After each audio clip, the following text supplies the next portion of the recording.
दिशा सालियनवर भाजपला सत्ताधाऱ्यांना बोलायचा अधिकार नाही। अगोदर पूजा चव्हाणचं काय करणार, तिला न्याय मिळवून देणार का? संजय राठोड आणि उद्धव ठाकरेंचे संजय राठोड एकनाथ शिंदेचे झाले। पूजा चव्हाण प्रकरण चित्रा वाघ आणि त्यांच्या सहकार्याने लगेच गायब केलं। विरोधी पक्षाचा, विरोधी नेत्यांचा बाजार उठवण्यासाठी तुम्ही वेगळी वेगळी प्रकरणं काढणार, पण तुमच्यावर प्रकरण आलं की तुम्ही गप्प बसणार की नकोय मला उद्धव ठाकरे, मी एकनाथ शिंदे साहेबांचा होतो, लगेच चौकशा बंद। चित्रा वाघ सुद्धा गप्प बसल्या।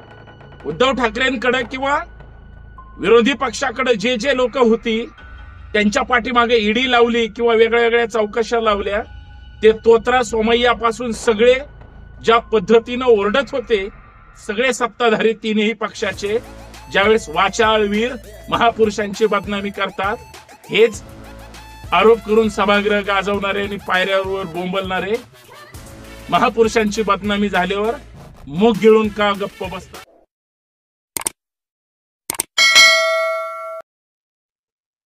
दिशा सालियनसाठी सगळे राज्यकर्ते बेंबीच्या देठापासून त्या ठिकाणी ओरडतायत, तिला न्याय मिळाला पाहिजे।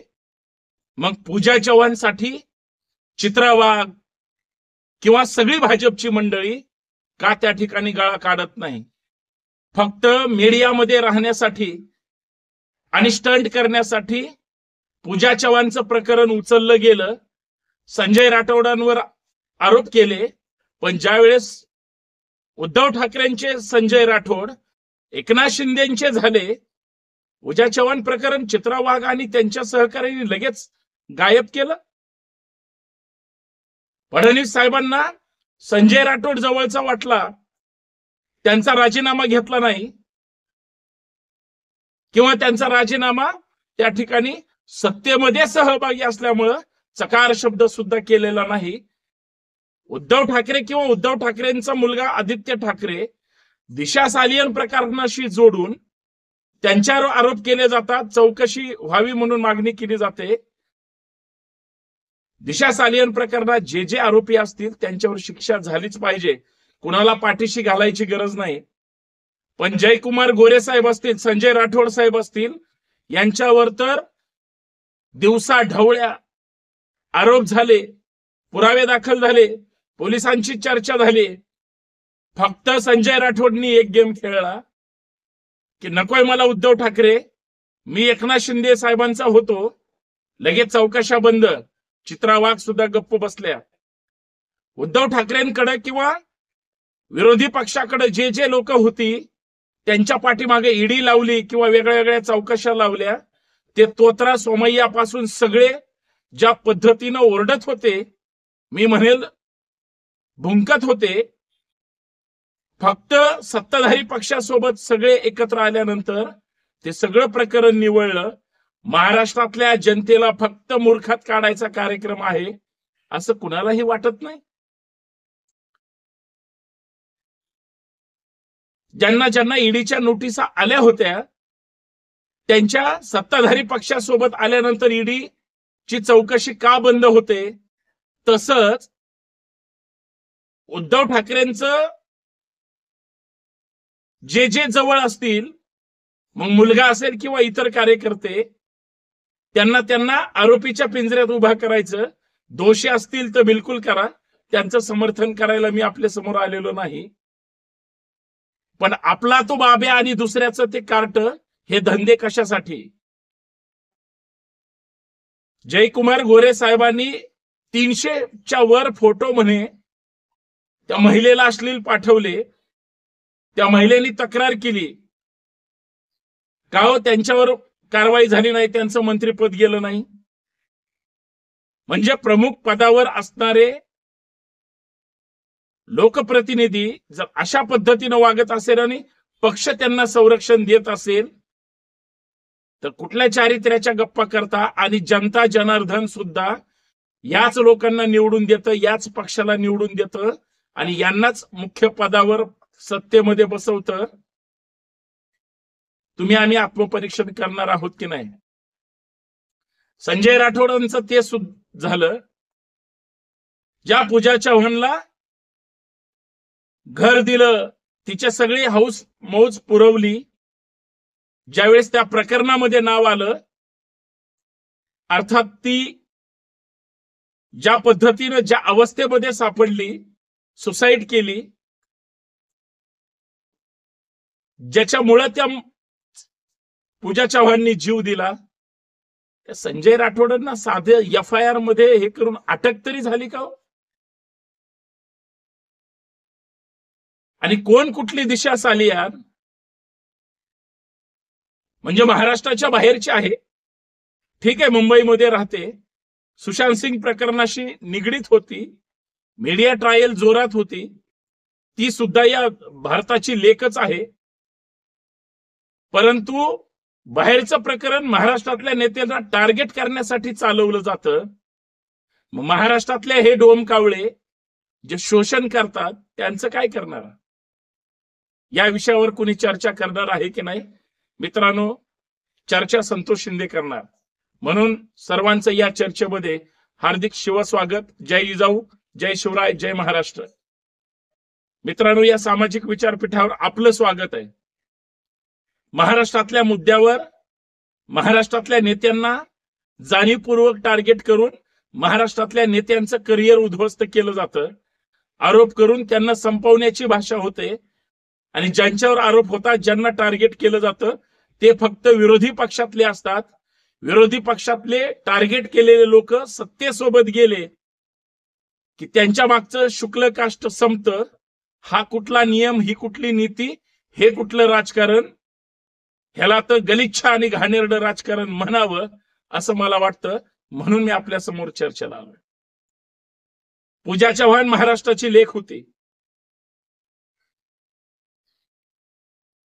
तिचा ज्या पद्धतीनं अट्रॅक्शन दाखवून, तिला पैशाचं आमिष देऊन, ज्या पद्धतीनं तिला भूलतापांना बळी पाडून मंत्रिपदाचा गैरवापर केला आणि शेवटी शारीरिक शोषण केलं त्या बिचारीनं, मला माहित नाही, परंतु ज्या अवस्थेमध्ये पुण्यामध्ये इथं कोथरूड कर्वेनगर भागामध्ये तिनं ज्या पद्धतीनं आत्महत्या केली, ताजं प्रकरण होतं. मंत्र्याला तत्कालीन सरकारनेही वाचवलं, आरोप सिद्ध झाले नाही म्हणून.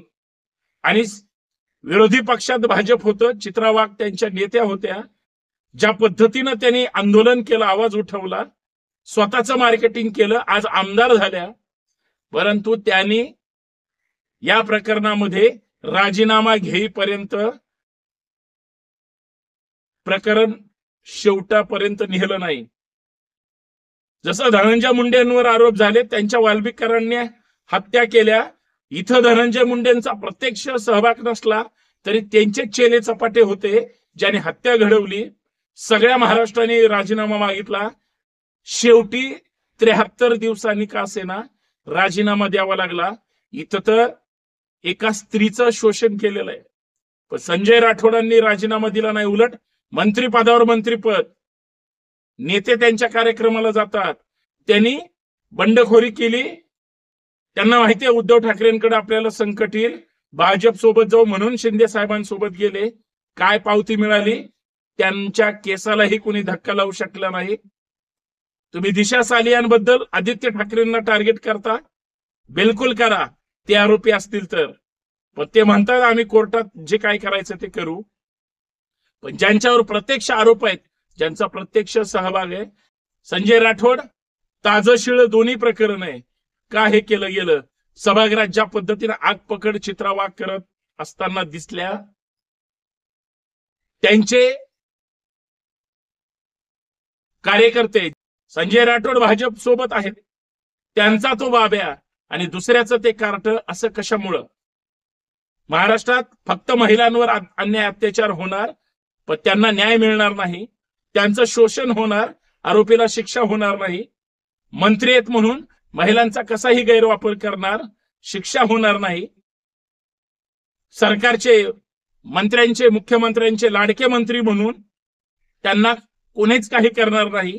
आणि जे आरोप करणार, आमदारक्या घेऊन बसणार, परत सकार शब्द काढणार नाही आणि सांगणार आम्ही वाईट फेज मधून गेलोय.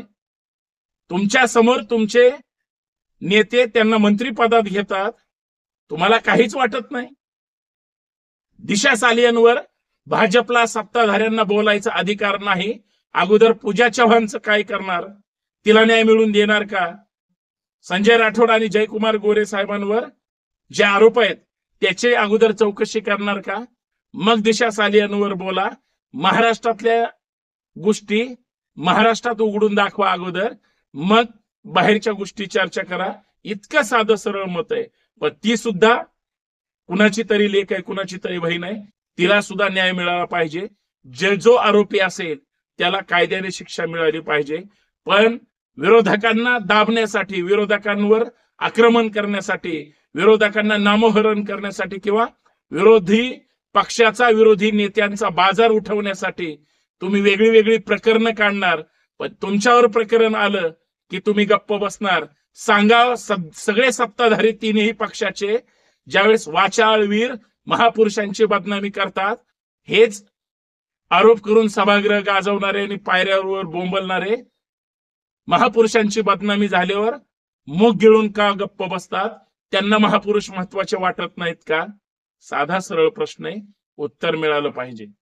महाराष्ट्रातल्या जनतेला मला असं वाटतं हे सगळे मूर्खात काढतायत आणि महाराष्ट्रातली जनता कदाचित पैसे घेऊन मतदान करते म्हणून नेत्यांचं सगळं ऐकतात आणि विसरून जातात, पाठीशी घालतात. हाच मोठा षडयंत्राचा भाग आहे. म्हणून घाणेरड्या नेत्यांचं फावतं असं म्हणायला हरकत नाही. मला बोलावंसं वाटलं, बोललो. तुमच्या मनात असेल तर कमेंट मध्ये सांगा. धन्यवाद. जय जाऊ, जय शिवराय. कुणाचेही लेख असू द्या, तिला न्याय मिळाला पाहिजे. धन्यवाद.